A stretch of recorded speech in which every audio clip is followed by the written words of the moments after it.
Hello everyone, welcome to my channel. আজি এই ভিডিঅ'ত আমি অসমত কোৰ্ট মেৰেজ ৰেজিষ্ট্ৰেশ্যনৰ প্ৰচেছটোৰ বিষয়ে ডিছকাছ কৰিব বিচাৰিছোঁ। এই গোটেই টপিকটো আমি কেইটামান ভিডিঅ' বা কেইটামান পাৰ্টত আমি ডিছকাছ কৰিম আৰু সেই গোটেই পাৰ্টখিনিৰ ভিতৰত আজিৰ এই পাৰ্টটো হ'ব ফাৰ্ষ্ট পাৰ্ট। গতিকে আশা কৰোঁ আপোনালোকে এই ভিডিঅ'ৰ জৰিয়তে বা এই ডিছকাছনৰ জৰিয়তে কোৰ্ট মেৰেজৰ বিষয়ে বেছি ধুনীয়াকৈ বা বেছি ভালকৈ আপোনালোকে এটা আভাস পাবলৈ সক্ষম হ'ব, যাতে কাৰো এই ক্ষেত্ৰত কোনো ধৰণৰ অসুবিধা বা ডাউট ৰৈ নাযায়।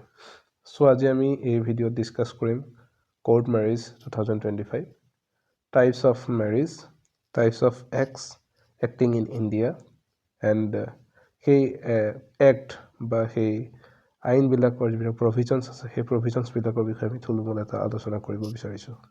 গতিকে বলক দেৰি নকৰি আমি ভিডিঅ'ৰ পৰৱৰ্তী অংশলৈ আগবাঢ়োঁ।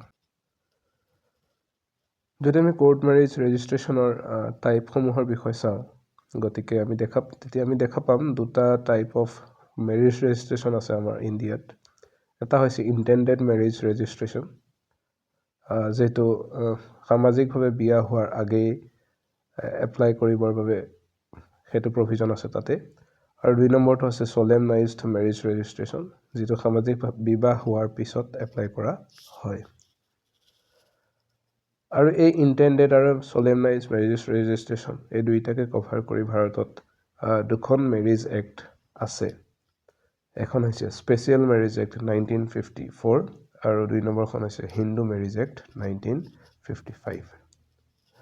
যদি আমি স্পেচিয়েল মেৰেজ এক্ট 1954ৰ বিষয়ে চাওঁ, it is irrespective of religion, caste or faith. গতিকে স্পেচিয়েল মেৰেজ এক্ট 1954খনে আমাক এনেকুৱা এটা সুবিধা দিছে, যিটো যাৰ আণ্ডাৰত আমি সেইবোৰ মানে যিকোনো ধৰণৰ মেৰেজ ৰেজিষ্ট্ৰেশ্যন, যিকোনো ধৰণৰ ৰিলিজিয়নৰ আণ্ডাৰত বা যিকোনো ধৰণৰ কাষ্ট বা যিকোনো ধৰণৰ বিশ্বাসৰ ব্যক্তিয়ে এই এক্টখনৰ আণ্ডাৰত মেৰেজ ৰেজিষ্ট্ৰেশ্যন কৰিব পাৰিব। ছেকুলাৰ চিভিল মেৰেজ এক্ট, আমি এখন ছেকুলাৰ চিভিল মেৰেজ এক্ট বুলি ক'ব পাৰোঁ। ছেকুলাৰ সৰ্বধৰ্মীয় বা নিৰপেক্ষ এখন চিভিল মেৰেজ এক্ট বুলি ক'ব পাৰোঁ। আৰু এই মেৰেজ এক্টখনে কি কৰে, যে promotes inter religion inter caste marriage.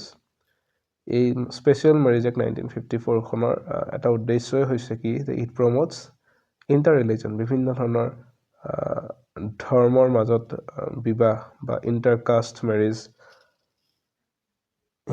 মেৰেজক যাতে প্ৰমোট কৰিব পাৰি, এই এক্টখনে তাৰেই কি কৰে, প্ৰমোট কৰে। এই এক্টখনৰ আণ্ডাৰত আমি কি কণ্ডিশ্যন কেইটামান আছে, যে neither party has a living spouse. Party বুলি ক'লে ইয়াতে দুটাক বুজা যায়, দৰা বা হ'বলগীয়া কইনা, দুইটা পাৰ্টি হয়। এই দুইজনৰে কোনো ধৰণৰ লিভিং স্পাউজ থাকিব নালাগিব। Both parties are mentally fit. Male must be 21+ and female must be 18+. যে ল'ৰাজন 21 বছৰ বয়সৰ ঊৰ্ধৰ হ'ব লাগিব, আনহাতে ছোৱালীগৰাকী 18 বছৰৰ ঊৰ্ধৰ হ'ব লাগিব। যদি আমি সহজ ভাষাত চাওঁ স্পেচিয়েল মেৰেজ এক্ট, আপুনি যদি স্পেচিয়েল মেৰেজ এক্টৰ আণ্ডাৰত আপোনাৰ মেৰেজ ৰেজিষ্ট্ৰেশ্যন কৰিব বিচাৰে, গতিকে আপুনি যিকোনো ধৰ্মৰ বা যিকোনো কাষ্টৰ হ'লেও হ'ব, আপোনালোকে কৰিব পাৰিব। ইয়াৰ কাৰণে কি কি ডকুমেণ্টছ লাগে আমি পৰৱৰ্তী ভিডিঅ'ত আমি চাম। গতিকে আজি এই ভিডিঅ'টোত স্পেচিয়েল মেৰেজ এক্টৰ বিষয়ে আমি ইমানখিনিয়ে চালোঁ, যে it's irrespective of religion, caste or faith, secular marriage act. 2 নম্বৰখন মেৰেজ এক্ট হ'ল হিন্দু মেৰেজ এক্ট 1955। এইখনৰ আণ্ডাৰতো আমি ইণ্টেণ্ডেড মেৰেজ বা চলেমনাইজড মেৰেজ দুই ধৰণে কৰিব পাৰোঁ। It is a comprehensive law for Hindus, Buddhists, Jains and Sikhs. এই হিন্দু মেৰেজ এক্ট 1955 বিশেষ 4টা ধৰ্মক সাঙুৰি লৈছে: হিন্দু, বৌদ্ধ, জৈন আৰু শিখ। এই 3টা ধৰ্মৰ লোকসকলে এই হিন্দু মেৰেজ এক্টৰ আণ্ডাৰত নিজৰ মেৰেজ ৰেজিষ্ট্ৰেশ্যন কৰিবলৈ সক্ষম হ'ব পাৰিব।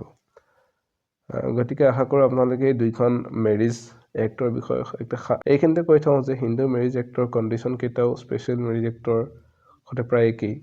যে দুইটা পাৰ্টিৰে কোনো ধৰণৰ লিভিং স্পাউচ থাকিব নালাগিব। Both parties should be mentally fit আৰু male must be 21+ and female must be 18+।